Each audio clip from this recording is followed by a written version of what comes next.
Naquele tempo, os 11 discípulos foram para a Galileia, ao monte que Jesus lhes tinha indicado. Quando viram Jesus, prostraram-se diante dele. Ainda assim, alguns duvidaram. Então Jesus aproximou-se e falou: Toda a autoridade me foi dada no céu e sobre a terra. Portanto, ide e fazei discípulos meus todos os povos, batizando-os em nome do Pai, e do Filho, e do Espírito Santo, e ensinando-os a observar tudo o que eu vos ordenei. Eis que eu estarei convosco todos os dias, até o fim do mundo. Palavra da salvação.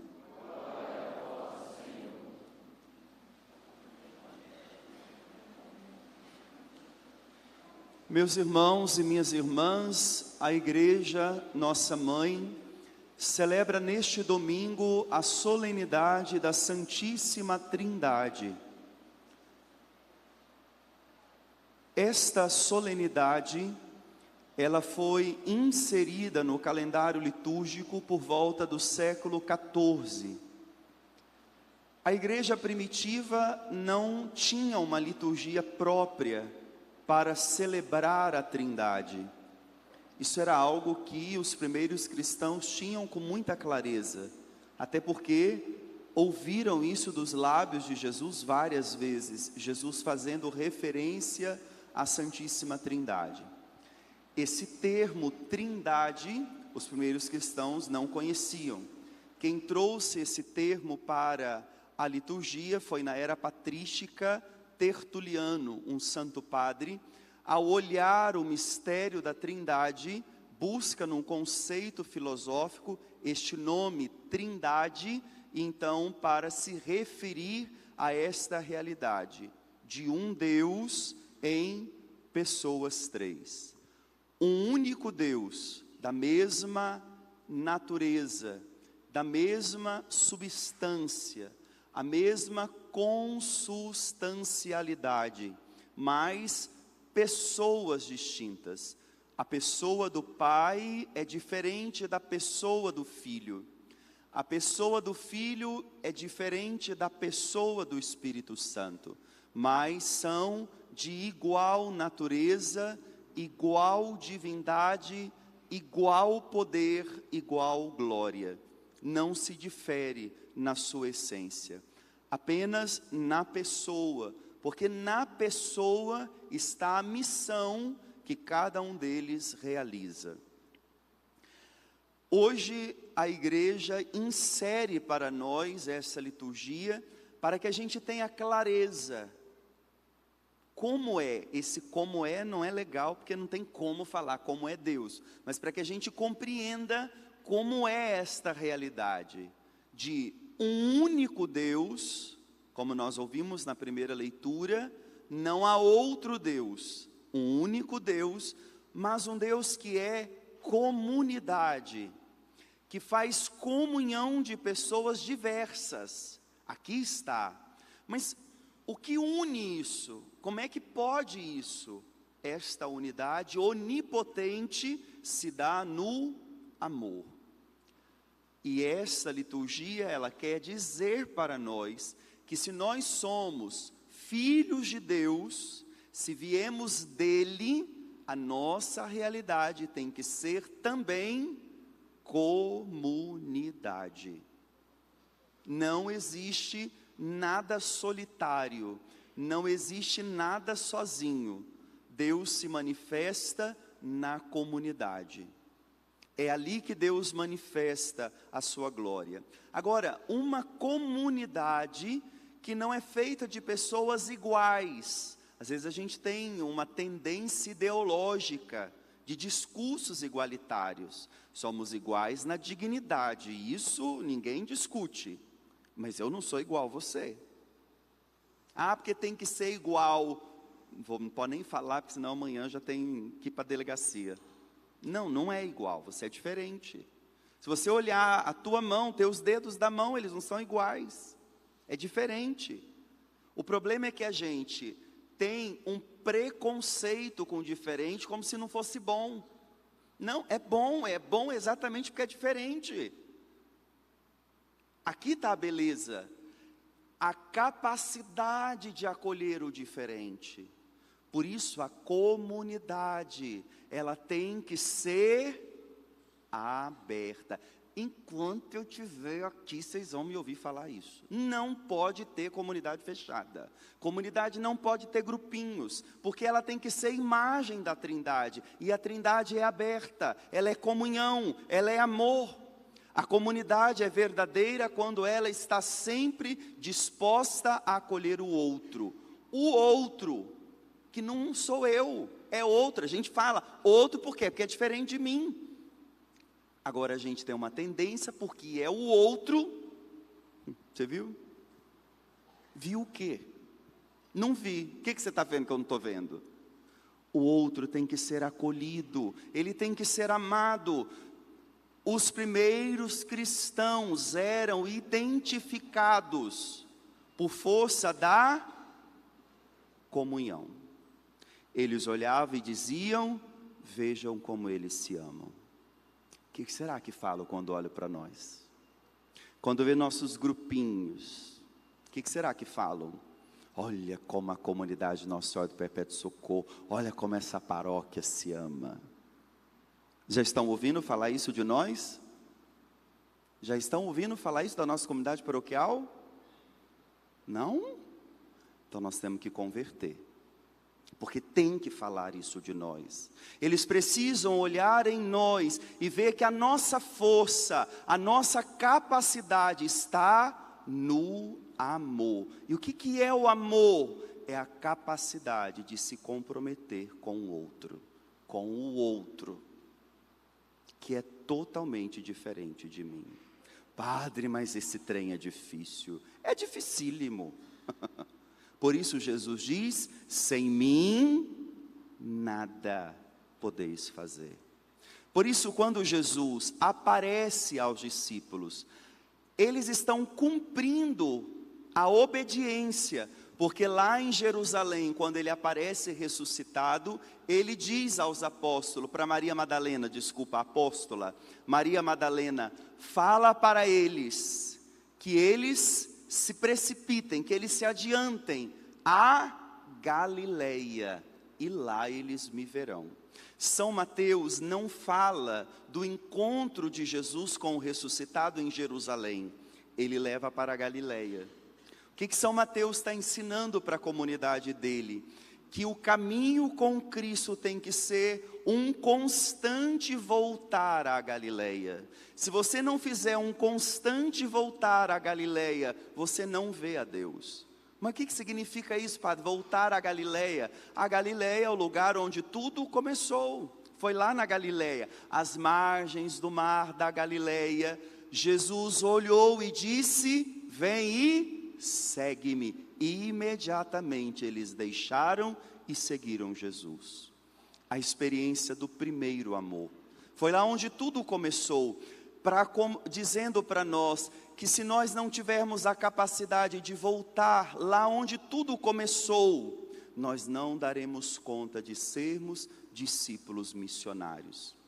Quem não faz esse caminho constante, começa a achar que ficou grande, começa a achar que ficou importante. Me permita aqui uma historinha, mas ela é verídica, ela é real. Conta-se que um dia, numa ordenação de padre, um padre foi ordenado e terminou, isso era no interior de Minas Gerais, né? Então acabou a missa de ordenação e todo mundo foi convidado para ir para o almoço. E o padre, que tinha sido recém-ordenado, tinha tido a graça de fazer a sua teologia em Roma. Imagina que chique, Jacó, fez a teologia em Roma. E aí voltou para ser ordenado. E aí o pai, feliz, a família, então, promoveram um almoço. Quando chegou a hora do almoço, aquelas mesas bonitas de Minas, tudo enfeitada, povo feliz, o neo-sacerdote sentou e do lado dele o pai. Aí começaram a servir as coisas. A hora que colocaram no prato dele, ele olhou e falou: meu pai, explique para mim, por favor, este cardápio? O pai dele olhou e disse: pois não. Explique para mim, meu pai, que massa fumegante, compacta que é esta? O pai dele deu uma olhada e falou: isso é angu que te criou, menino? Isso aqui é angu. Que besteira, massa compacta, fumegante, o quê? Isso aqui é angu. O meu reitor quase toda semana contava essa história para nós. E depois que ele contava, ele apontava o dedo. É de lá que eu peguei essa mania, viu? Ele apontava o dedo e falava: ai de vocês se esquecerem de onde vocês vieram. Ai de vocês, depois que vocês forem padres, que o Melquisedeque estiver dentro do bolso de vocês, vocês esquecerem do angu que criou vocês. Às vezes na igreja nós temos esse problema. Às vezes na vida nós temos esses problemas. A gente se dedica, prepara, começa a subir. E nos esquecemos de onde nós viemos. E ficamos pessoas arrogantes, insuportáveis. Que passa pelo outro e tropeça e não enxerga. Volta a Galileia e lá vocês me verão. Por isso você que hoje serve, você que tem um trabalho tão importante, tão necessário na nossa comunidade, não levanta o nariz para quem está chegando. Não acha que você é dono da sacristia, dos vasos sagrados, dos instrumentos de música da igreja? Você não é dono. Nós somos todos irmãos. O nosso olhar é de igual para igual. Temos funções diferentes, mas somos todos irmãos. Isso significa voltar à Galileia. Quem não volta na Galileia, não vê o ressuscitado. Eles voltaram à Galileia, e aí Jesus apareceu para eles. E a hora que eles viram Jesus, o texto disse, eles se prostraram e adoraram o Senhor. Adorar significa colocar no centro. Adorar significa compreender que o eixo da minha vida é este que eu adoro. Eu vivo, existo, me movimento, sou por causa dele. E isso significa adorar. Às vezes o povo fica tão interessado em querer, vai ter adoração. É ótimo, é importantíssimo termos adoração a Jesus Eucarístico. Mas se ele não é colocado no centro da tua vida, não está tendo adoração. Não basta dobrar os joelhos diante de Jesus Eucarístico, se você não dobra a tua história. Se você não dobra a tua vida diante dele e reconhece que ele é o centro, que ele é o Senhor, isso é adorar. Só que o texto é bonito, eu refleti isso hoje pela manhã. O texto parece que coloca uma contradição. Disse que eles prostraram e adoraram o Senhor. Aí São Mateus põe um ponto final e começa uma outra informação.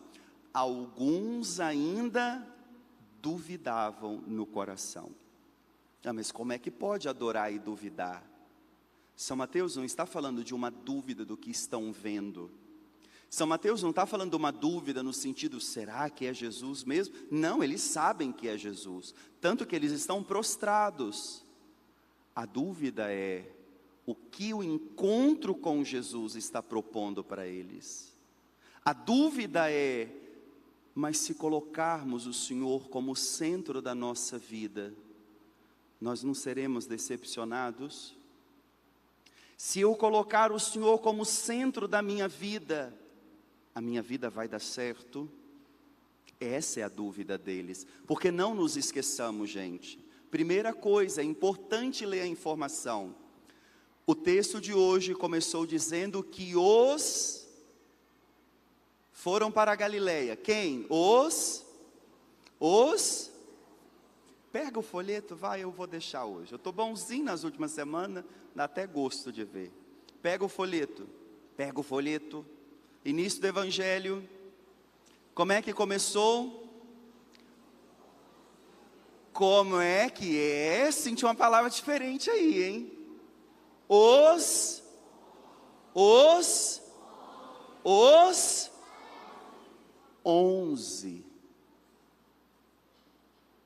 Não 12.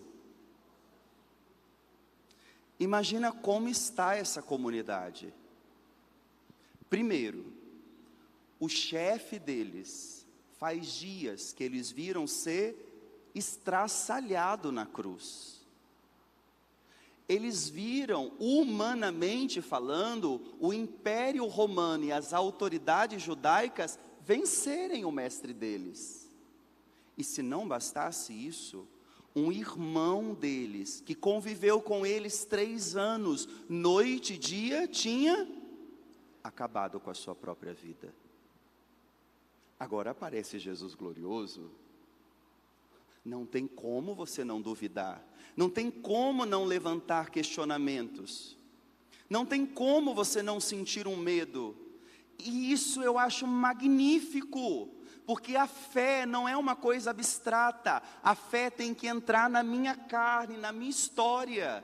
E na minha história tem feridas, tem decepções, tem coisas que não deram certas. E agora Jesus vem dizendo para mim, e é normal que eu olhe para ele e diga, mas e se esse negócio não prestar? E se não funcionar de novo? Porque nós acabamos de ver uma tragédia. Agora o Senhor está aí todo glorioso, ressuscitado, mas é para eu empregar minha vida nisso? Irmãos e irmãs, isso aqui é a nossa vida. Isso não é crise de fé não, isso é a nossa história. É possível que você vá a Jesus e coloque tudo isso para Ele. Não faz mal, não é a tua história isso? Para que ter medo? Eu vejo às vezes, acompanhando as pessoas diante de uma tragédia, de um sofrimento, parece que a vida, Deus dá uma nova chance. A pessoa olha toda desconfiada, tipo, nós nem vamos falar nada para ninguém, padre, porque vai que... O que é isso? Dúvida. Tem medo de dar errado de novo. Nós não somos Deus. Nós somos frágeis. E tá bom. Não tem que ser a fortaleza. Você tem que ter quem é a sua fortaleza. Mas você não é. Se tem uma coisa que com muita tranquilidade eu tenho aprendido na vida, eu erro, eu fracasso e tá tudo bem. Eu não vou me desesperar por isso. Eu nunca enganei ninguém, eu estou passível de erro. Agora, aquele que eu anuncio, aquele que eu aponto, esse não erra. É atrás dele que nós vamos. Porque se vocês virem atrás de mim, a hora que eu cair, vocês vão jogar pedra. E eu não dou conta, porque eu já vou estar caído. Imagina vocês jogando pedra em mim ainda. Não levanto nunca. Agora, se eu anunciar Jesus, deixando claro as minhas fraquezas, quando eu cair, eu tenho certeza que vocês vão estender a mão e dizer, padre, coragem, a gente sabe que é difícil, levanta, nós vamos te ajudar, começa de novo, porque essa é a nossa história. Quando eles viram, alguns ainda duvidaram. Agora a pergunta, não pode faltar a pergunta, imagina Deus olhando para você, e vendo você duvidando, o que você acha que Ele faria com você? Responde, vai. Jesus te conhece, olhando para você e vendo as suas dúvidas. O que você acha que Ele faria com você? Vai ficar forte primeiro. Vai dar uma preparada nesse trem aí. Senão você não vai aguentar. Não, depois, deixa para o ano que vem, você vai estar mais forte. Agora não. Jesus fez isso com eles. Jesus fez isso com eles. Jesus sabendo de tudo o que estava passando dentro deles, Jesus disse, ide pelo mundo inteiro, e pregai o Evangelho a toda criatura. Que coisa fantástica, Ele acredita, mesmo quando você mostra a sua fraqueza. Ele continua apostando em você, mesmo quando você tem medo de apostar nele. Ele disse, ide pelo mundo inteiro e prega o Evangelho a toda criatura. Como vocês vão fazer isso? Batizando-os em nome do Pai, do Filho e do Espírito Santo. Ensinando a pôr em prática tudo o que eu vos ordenei. Vou encerrar a homilia aqui nesta frase de Jesus. Olha que curioso. Primeiro Jesus manda batizar. Batizai-os em nome do Pai, do Filho e do Espírito Santo. Depois ensina. a pôr em prática tudo o que eu vos ordenei. Batizar do grego significa mergulhar, imergir, enfiar dentro da água. Agora ele disse, mergulha dentro do Pai, do Filho e do Espírito Santo. Depois disso, ensina. Vocês entendem o que isso significa? Primeiro você tem que fazer uma experiência com Jesus. Depois você vai conhecer os seus ensinamentos. Como que a gente gosta de fazer? Ensinar, pôr as leis, as normas, o catecismo, pode, não pode, a lei permite, não permite, e depois agora eu posso receber o sacramento. Não, primeiro tem que fazer uma experiência com Jesus, senão você vai ficar um chato, senão você fica insuportável. Você acha que porque você sabe, você é melhor do que o outro. E Jesus disse que o saber não é suficiente, é importante, mas não basta. Primeiro tem que batizar, tem que mergulhar dentro do Pai, do Filho e do Espírito Santo. Uma pessoa que está mergulhada em Deus, ela coloca em prática o que Jesus ordenou. E o que mesmo que ele ordenou? Não pecarás. Foi essa a ordem dele? Não, isso era lá no Antigo Testamento. A ordem de Jesus é: isto eu vos ordeno, que vos ameis uns aos outros. É isso que vocês vão ensinar, amar. Não é fazer certo e errado. E a gente tem uma tendência, né? Desse lado os que prestam e daqueles os que não prestam. Jesus não mandou fazer nada disso. Jesus mandou mergulhar na Trindade e ensinar o mandamento do amor. Será que depois dessa o povo já vai falar: olha a paróquia de Nossa Senhora do Perpétuo Socorro, como eles se amam? Já dá ou ainda não? Temos que bater muito no peito ainda e dizer: piedade de mim, Senhor. Eu ainda não consigo assim. Me mergulha, me batiza dentro da Trindade, para que fazendo a experiência desse amor, eu possa agora também amar os meus irmãos. Porque amor, irmão, não é ordem que você dá para o outro. Amor é uma experiência que se leva. Quem faz a experiência de ser amado, você não precisa mandar amar. Porque a gente dá o que a gente tem. Que o Senhor alcance para nós esta graça, sem medo das nossas fraquezas, confiando no seu grande amor, que nunca, nunca, nunca nos joga fora. Louvado seja nosso Senhor Jesus Cristo. Creio em Deus Pai.